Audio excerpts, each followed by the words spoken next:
Hey, I'm Dan. My daughter calls me Dabu, hence the name.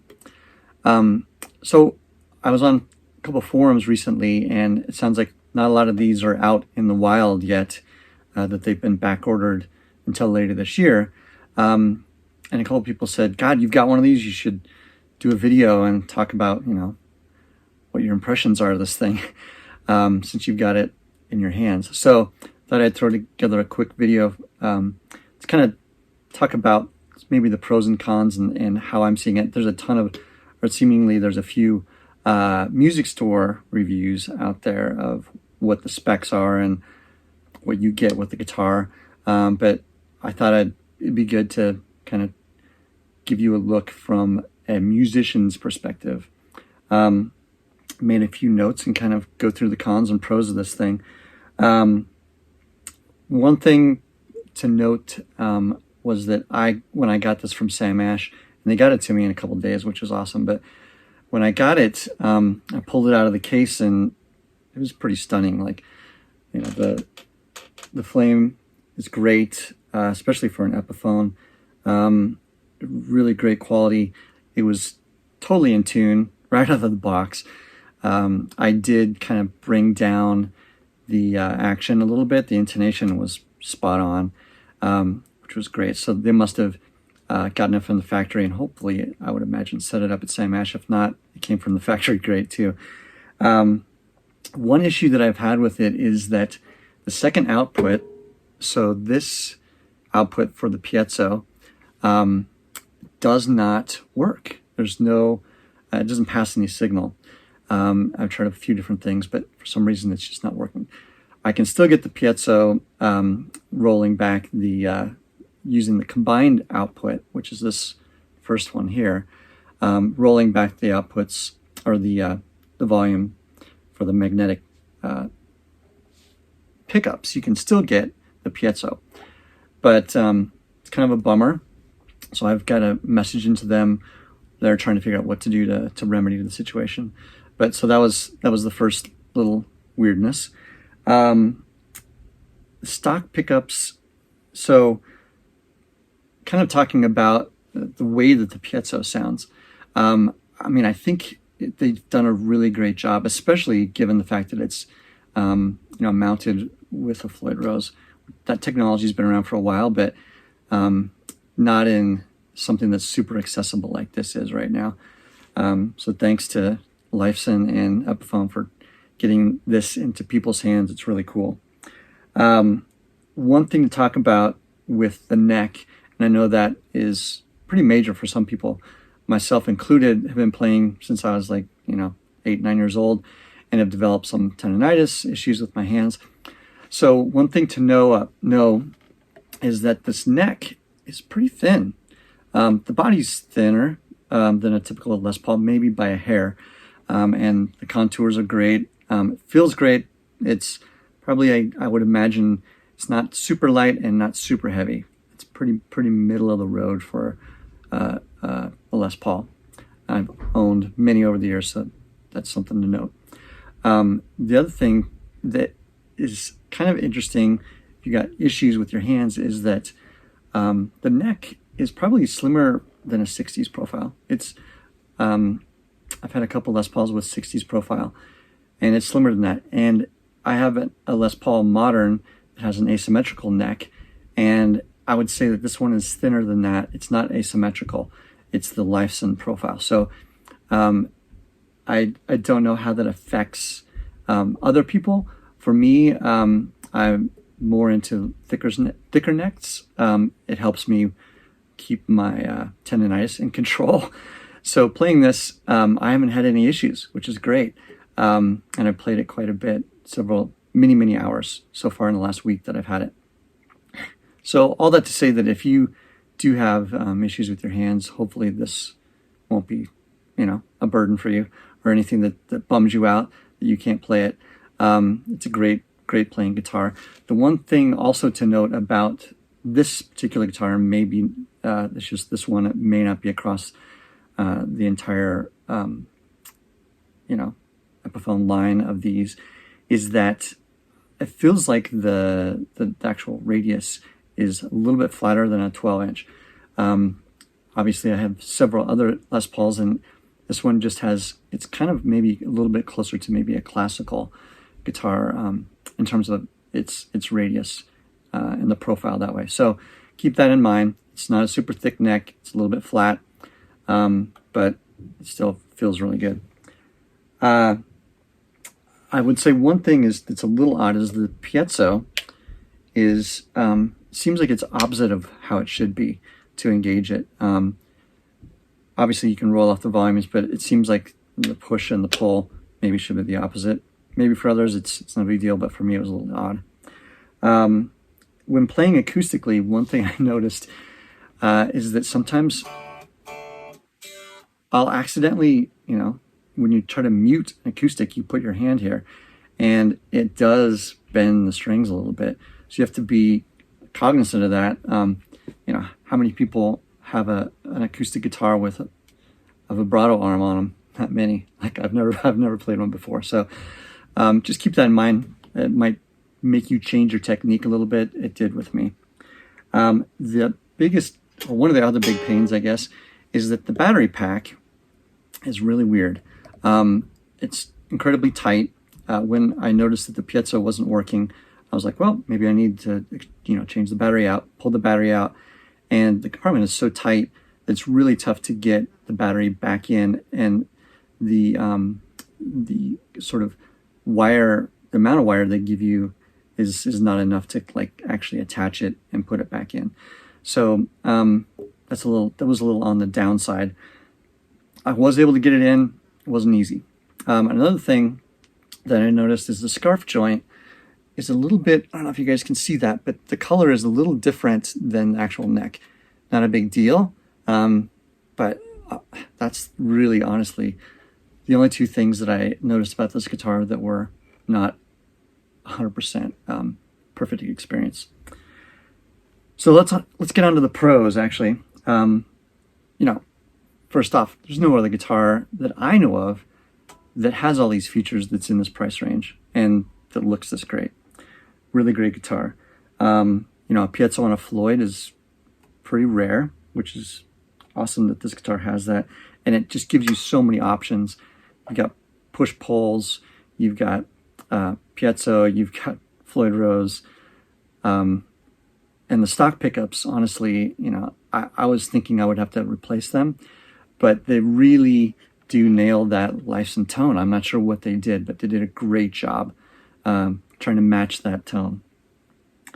I think I mentioned before that it's about medium heavy.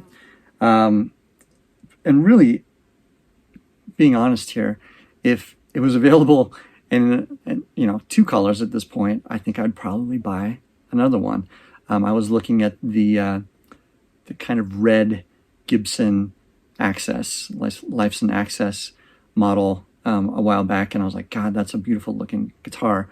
So if they ever come out with another color of this, I'm sure I'd be all over it, as would potentially other people, just to have a backup for a guitar like this. Honestly, really amazing all-around guitar. I have owned probably 20-25 Les Pauls in my life, and this is definitely up there with all of them. Gibson's, I've owned a few Epiphones as well, and I'd say this is probably the nicest Epiphone I've come across in a Les Paul style, or any style for that matter. So that kind of takes us through the cons and pros.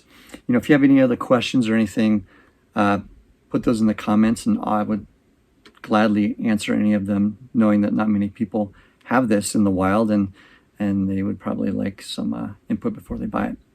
Anyway, let me take you through some more sounds, and just so you know, I'm gonna stay away from the copyright police and kind of cop some Rush stuff, but not exactly, just kind of Rush adjacent, I guess.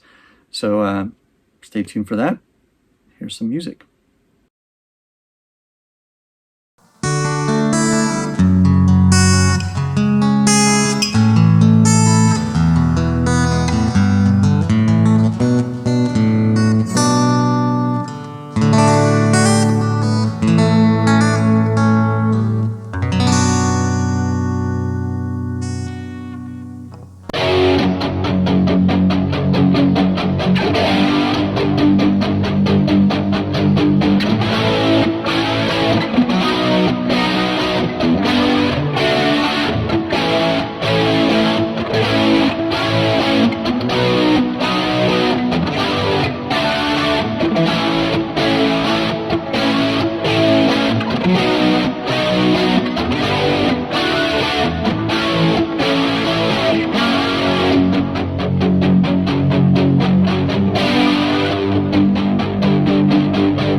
Thank